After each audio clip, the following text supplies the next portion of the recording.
françaisdanslemonde.fr, la première plateforme multimédia d'aide à la mobilité internationale. Bienvenue sur notre podcast, je suis Gauthier Seyss et j'ai le plaisir de vous emmener à Israël avec Isabelle Vanish, présidente d'une asso Flamme Monde. françaisdanslemonde.fr, le podcast. Isabelle est avec nous, bonjour.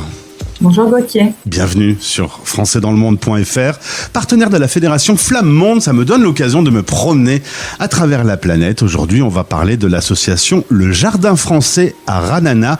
Ra'anana, c'est au nord de Tel Aviv ? Oui, tout à fait. C'est une petite ville jumelée avec Boulogne. On va commencer par ton parcours. Toi, tu es originaire de Paris. Tu es responsable commercial d'une société informatique, un mari, 3 enfants. Tout se passe normalement, mais avec ton mari et les enfants, vous vous dites que ce serait bien de changer de vie. Et alors, en changement de vie, ce sera pour vous installer à Israël. C'était en 2007, c'est ça la décision de la famille, la mise en place de tout ça et l'installation, ça a pris combien de temps ?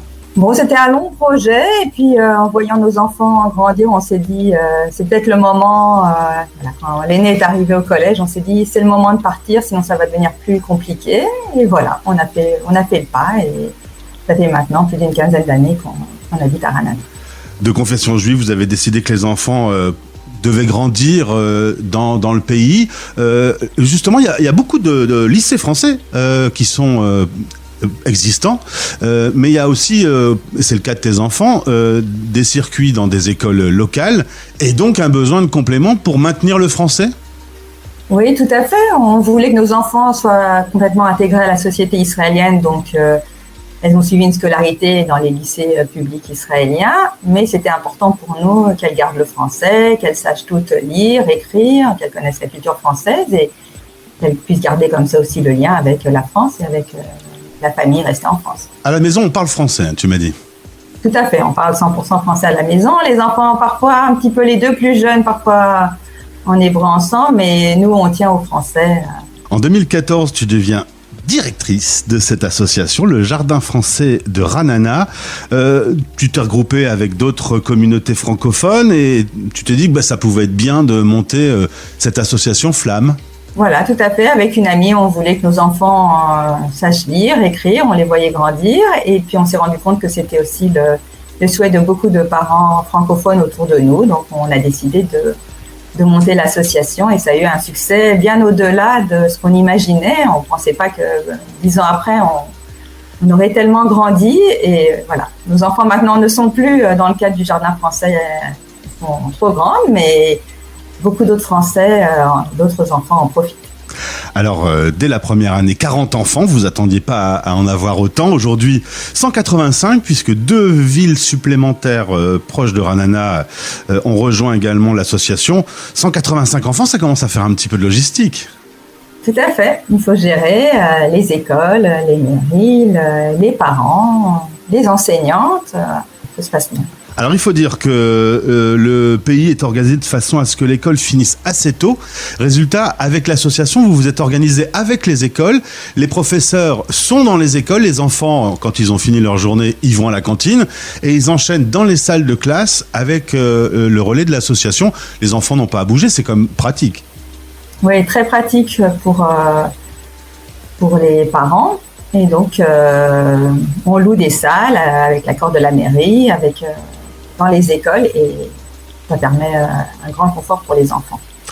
Alors le 7 octobre dernier, le monde s'est arrêté, on s'est tous mis à regarder cette terrible attaque en Israël. Comment ça s'est passé concrètement pour vous, votre association ?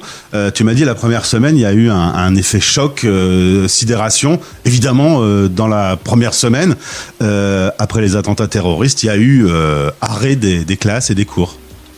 Oui, bien sûr, la première semaine, tout le monde était sous le choc. Et puis, il y avait aussi des tirs de roquettes. Donc, de toute manière, c'était important que les enfants restent chez eux, dans les abris.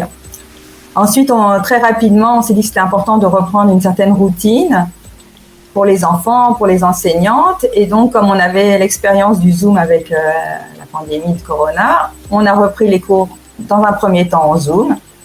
Et dès que ça a été possible dans les écoles, on est retourné. C'est important pour nous que les enfants soient le plus préservés et puissent avoir leur rendez-vous habituel, et notamment avec les cours de français. Alors le relais avec Zoom, on en parlait en préparant cette interview, c'est un peu incroyable parce que cette pandémie, qui n'est quand même pas une bonne nouvelle pour la planète, a quand même permis l'accélération des échanges numériques en visio, comme on est en train de faire aujourd'hui tous les deux. Et vous vous êtes habitués à utiliser ces outils, vous vous êtes un petit peu organisés. Donc résultat, après les fermetures des écoles, vous avez quand même pu garder le lien avec les enfants via cette technologie. Tout à fait. Alors évidemment, c'est pas simple pour tous les enfants. Certains s'adaptent plus que d'autres, mais c'est quand même un moyen très utile de maintenir, de reprendre rapidement, de continuer à faire court. C'est un outil très utile. Aujourd'hui, vous avez repris une vie presque normale, alors que la situation reste extrêmement tendue. Encore des alertes régulières. Cependant, la vie a repris ses droits. Oui. Très important pour le pays de reprendre une vie normale, sans oublier bien sûr les soldats qui sont au front, les otages, mais bon, il y a vraiment une volonté de reprendre une vie, et notamment pour les enfants, c'est très important d'essayer de les préserver au maximum de ce qui se passe. Alors, on va parler de cette rencontre régionale que vous avez organisée il y a 2 ans, parce que c'est un bel éclairage sur l'ouverture du monde avec les associations Flamme Émirats Arabes Unis. Raconte-nous un petit peu ce que vous avez organisé. Alors, dans le cas, après les accords internationaux qui ont eu lieu entre Israël et les Émirats, on s'est dit pourquoi ne pas faire aussi une rencontre Flamme. Et donc, la directrice de Flamme Émirats est venue nous rejoindre pour quelques jours et on a eu comme ça des jours de formation ensemble. Chacune a échangé sur ses différentes pratiques, le théâtre, les cours, les projets, et c'était quelques journées très enrichissantes et on se rend compte qu'on a beaucoup de points communs avec les Émirats ou avec toutes les autres associations Flamme en termes de problématiques d'enseignement. Résultat, aujourd'hui, vous avez aussi rejoint la fédération Flamme Monde, qui vous aide aussi à avoir des meilleurs outils, des supports de formation. Tout à fait. Flamme Monde est très actif et on échange beaucoup soit sur les formations, les financements, la fidélisation des parents, des enfants. C'est un outil très, très utile aussi, qu'on a gagné aussi suite à la pandémie, comme quoi... Voilà. Pour retirer des choses bonnes, il faut toujours voir le bon côté des choses. C'est tout ce qu'on souhaite également, notamment avec cette terrible tension depuis quelques mois. Isabelle, je voudrais que tu passes le relais à tous les enfants, qu'ils passent bonne journée dans votre jardin français. C'est un joli nom d'ailleurs, ça vient de qui ? Voilà, on a réfléchi pas mal sur le nom. On s'est dit que le jardin, c'était un endroit où on faisait grandir, on cultivait. Donc, c'est une manière de faire grandir nos enfants dans la culture. On a joué un peu sur le jeu de mots de la culture agricole et de la culture française. C'est très réussi en tout cas. Tu reviens en France de temps en temps depuis ton installation en 2007. Tu me disais qu'évidemment, en ce moment, les vols sont rarifiés. Oui, bien sûr. Déjà, j'ai beaucoup de familles encore en France, beaucoup de familles, beaucoup d'amis. Donc, au moins 1 à 2 fois par an au minimum, je reviens tous les ans en France. Merci.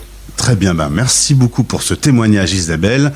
Bonjour aux 185 enfants et à leurs familles et au plaisir de te retrouver sur cette antenne.